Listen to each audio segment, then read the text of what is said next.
বাংলাদেশ সময় আজ রাত ১টায় অনুষ্ঠিত হতে যাচ্ছে উয়েফা চ্যাম্পিয়নস লিগ এর বহুল প্রতীক্ষিত ফাইনাল ম্যাচ।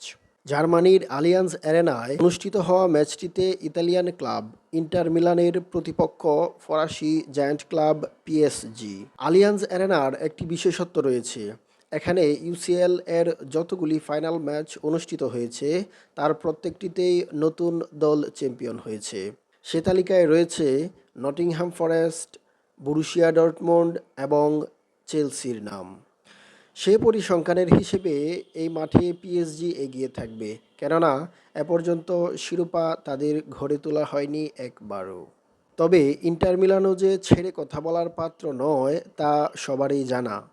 তো চলুন দেখে আসি চলতি ইউসিএল সিজনে দুই দলের পরিসংখ্যান শেষে সিদ্ধান্ত থাকবে আপনার হাতে, কোন দলের হাতে উঠছে এবারের ইউসিএল।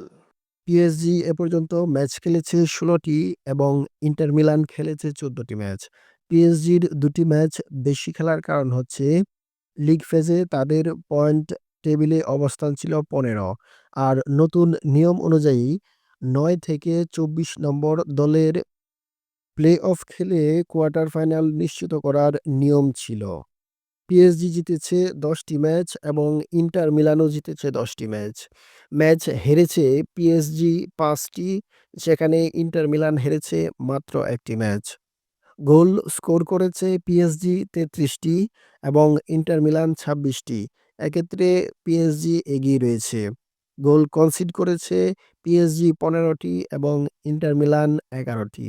গোল স্কোর করা এবং গোল কনসিড করা দুক্ষেত্রেই পিএসজি এগিয়ে রয়েছে। তবে গোল ডিফারেন্স রয়েছে পিএসজির ১৮টি এবং ইন্টার মিলানের ১৫টি। পিএসজির Italian goalkeeper Donnarumma clean sheet রেখেছেন ৬টি। অপরদিকে ইন্টার মিলানের সুইস গোলকিপার ক্লিন শিট রেখেছেন ৮টি। অর্থাৎ ২ গোলকিপার এর মধ্যে ইন্টার মিলানের সোমারোই এগিয়ে থাকবেন। টপ গোল স্কোরার এর তালিকায় পিএসজির হয়ে আছেন উসমান ডেম্বেলে ৮টি। ৯টি গোল করে আর্জেন্টাইন তারকা লাউতারো মার্টিনেজ আছেন সেরা অবস্থানে। মুখোমুখি পরিসংখ্যানে কে এগিয়ে থাকবে আজকের রাতের ফাইনালে? কার হাতে উঠতে যাচ্ছে আরাধ্য সেই ট্রফি?